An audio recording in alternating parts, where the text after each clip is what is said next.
Inizjattiva ġdida b'kollaborazzjoni bejn id-Direttorat ta' Drittijiet Umani u l-Fondazzjoni għal Ħarsien Soċjali l-FSWS ratet tnedija ta' servizz ġdid ta' assistenza lil persuni LGBTIQ u anke l-qraba tagħhom. Id-direttur fih dan id-Direttorat ta' Drittijiet Umani Michael Camilleri sostna kif dan id-direttorat beda 6 snin ilu u kien jimpjega biss 3 persuni, iżda dan kiber għal 35 ħaddiem. Stqar li b'dan il-progress huwa possibbli li 3 persuni li jaħdmu full-time jieħdu ħsieb dan is-servizz ta' assistenza sabiex ħadd fis-soċjetà ma jħossu iżolat. Min-naħa tagħha Graziella Castillo, direttur fih dan il-FSWS, qalet kif dan is-servizz se jgħod bħala eżerċizzju fejn l-FSWS tkabbar il-ħidma tagħha u tkun aktar viċin is-soċjetà.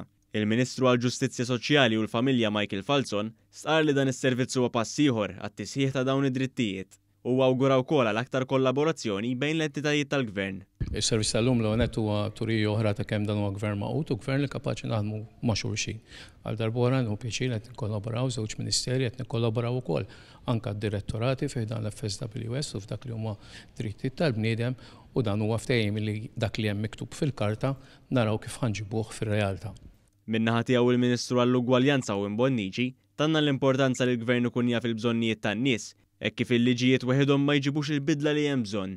Qal li bekk il-Gvern verament jista' jkun ta' spalla għal persuni differenti. Dak li għamilna illum qed nagħtu servizzi ġodda ta' assistenza u għajnuna kemm lill-komunità LGBTIQ u wkoll lill-familjari tagħhom biex inkomplu insaħħu l-għajnuna s-sosten li hawn f'pajjiżna.